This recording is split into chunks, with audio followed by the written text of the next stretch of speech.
Bienvenue chers téléspectateurs d'Afro Info Dessa 43, voici votre nouvelle. Une des armes PKM et plusieurs effets militaires récupérés sur l'école des rebelles du 1-23 par les résistants lors des affrontements de ce lundi matin dans le territoire de Massissi et chez Munyaruguru. La zone est passée sous contrôle des résistants depuis 13h45 minutes. Bientôt, les bilans définitifs de ces affrontements, note Daniel Michombiro sur les antennes de la radio Top Congo FM qui émet depuis la ville-province de Kinshasa, la capitale de la RDC. Le ministre des Affaires étrangères, Christophe Lutundula, avait indiqué que le gouvernement congolais, suivant la volonté du président de la République accordée aux rebelles du 1-23 les temps de se retirer et de suivre tout le programme qui avait été élaboré par les chefs d'État de la région, lequel programme comprend les processus de cantonnement de ces rebelles qui se réclamaient congolais. Les temps accordés aux rebelles avaient affirmé les ministres allaient jusqu'au 24 septembre, le dimanche dernier, avant que tout le moyen à la disposition de la RDC ne soit mis en jeu afin de libérer toutes les zones sous contrôle du 1-23 et entamer le processus d'enrôlement des électeurs et permettre aux prétendants candidats aux prochaines échéances électorales de postuler. Le lundi 25 septembre, aucun geste n'est observé de la part des forces armées de la RDC, desquelles disaient plusieurs bouches des Congolais.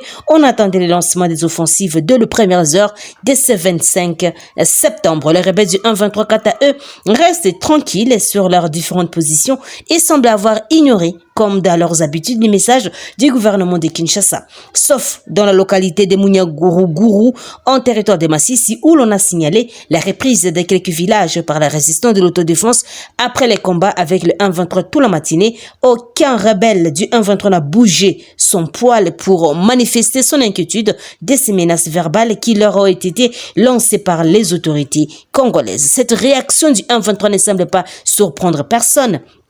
Tel Augustin, un jeune analyste du Nord Kivu qui estime que les rebelles du 1-23 sont déjà habitués à de telles menaces qui ne sont pas à leur premier lancement. Et ces jeunes Congolais dit tout de même espérer que pour cette fois, l'État prendra toute sa responsabilité afin de remettre son autorité sous l'ensemble de la province du Nord Kivu où aujourd'hui il n'y a plus l'entier contrôle.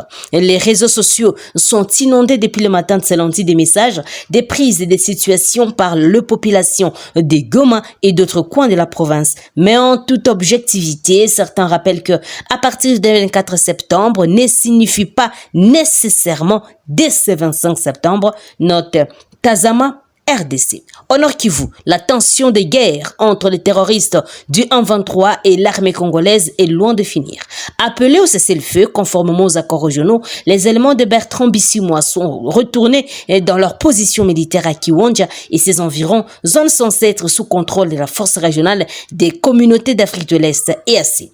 Ces derniers multiplient des meetings avec la population locale où ils appellent le gouvernement congolais au dialogue. Une proposition que les autorités congolaises refusent catégoriquement. Et face à cette situation, Kinshasa a vendredi au Conseil des ministres souligné que les forces armées congolaises ne ménagent aucun effort pour parer à toute éventualité du 1-23 soutenu par l'armée rwandaise selon plusieurs rapports documentés. Au cours du récent Conseil de gouvernement, le vice-premier ministre, ministre de la Défense nationale et ancien combattant a passé à revue la situation sécuritaire du pays qui, selon lui, reste globalement calme, sauf dans la partie est où Jean-Pierre Bemba a indiqué que les forces armées de la RDC ne ménagent aucun effort pour défendre la patrie contre la coalition 1-23 RDF et poursuivre la traque ainsi que les démantèlements de groupes armés attendus dans les comptes rendus. Et dans le même épisode, il informe qu'à l'ouest du pays, les FARDC ont mis la main sur 13 assaillants Mobundo et les 17 septembre dans le secteur de Lulameka en territoire de Kimvula dans la province du Congo central. Les miliciens Mobundo ont intensifié leurs exactions dans les localités du Congo central et des villages sont pillés, voire incendiés et des civils sont tués. Et les mêmes faits sont constatés dans les Nord Kivu avec la résurgence des terrorismes du 1-23. Pendant ce temps, le gouvernement militaire a d'intérim du Nord Kivu a appelé tous les Congolais qui sont dans les rangs du 1-23 à se rendre pour construire pacifiquement le pays. Et si vous êtes Congolais et que vous avez les soucis de votre pays, quittez les 1-23. Rendez-vous à votre armée pour bénéficier du programme de démobilisation, désarmement, relèvement communautaire et la stabilisation PDDRCS, a lancé le général Peter Chirimwami, note Politico.cd.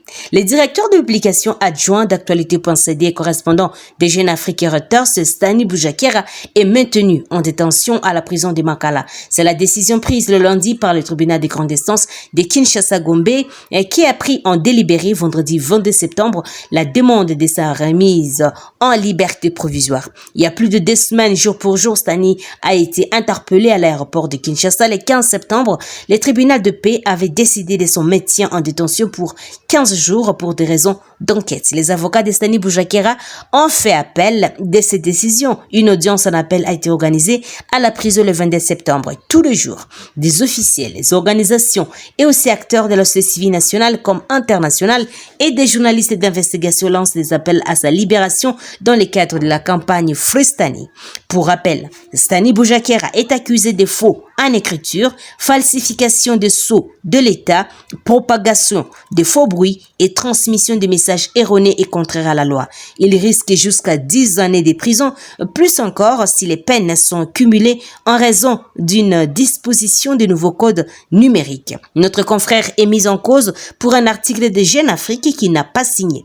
Il les portait sur une note attribuée à l'ANER qui mettait en cause les renseignements militaires dans l'assassinat de Chéribé Okende, l'ancien ministre et porte-parole du parti de l'opposant Moïse Katumbi. Ce document est qualifié de faux par les autorités. Note Actualité.cd. La fondation Bill Clinton a affirmé le samedi 23 septembre avoir recensé 12 168 détenus préventifs et seulement 2200 condamnés sur 14 368 pensionnaires de la prison centrale de Makala. Le président de cette organisation, Emmanuel Adou, a fait ce constat à l'issue d'un ronde d'inspection effectué dans cette maison carcérale. Après avoir visité la prison centrale, j'ai constaté la surpopulation et j'ai aussi constaté que le nombre de prévenus dépasse celui des prisonniers condamnés. Et nous avons 12 768 cas avec seulement 2200 condamnés. Qu'est-ce qui est regrettable, a-t-il souligné. Emmanuel Adou a ainsi recommandé au procureur général près la Cour de cassation de faire pression sur le magistrat afin d'envoyer en fixation plusieurs dossiers bloqués, faute d'argent, et plusieurs cas sont en souffrance au niveau des magistratures et aux cours des tribunaux qui attendent qu'on leur donne l'argent pour se prononcer. Et toutes les prisons de la RDC sont au rouge, a-t-il poursuivi. Il a regretté que le nouveau procureur près la Cour de cassation ait excellé dans les promesses sans pour autant passer en action. En définitive, les conditions de détention sont jugées déplorables de la prison centrale de Makala. Terminons par cette nouvelle. Au procès de Salomon Kalonda, conseiller spécial de Moïse Katumbi, la cour militaire a renvoyé l'audience au 9 octobre prochain. Ce renvoi est justifié par l'état de santé du prévenu jugé dégradant, selon un rapport médical de son médecin présenté, séance tenante ce lundi à la prison militaire d'Ndolo. L'opposant politique et un colonel en fuite sont poursuivis pour notamment trahison, désertion et incitation des militaires à commettre un acte contraire à la loi, note la radio Okapi. Et chers téléspectateurs d'Afro Info de 43, c'est par ici que nous terminons notre émission. Merci pour votre fidèle écoute. N'oubliez pas de vous abonner, d'aimer la page, mais aussi de nous laisser un commentaire. Je suis Santi Chisenga, présentement de la province de l'Ituri, pour Afro Info de 43. Au revoir.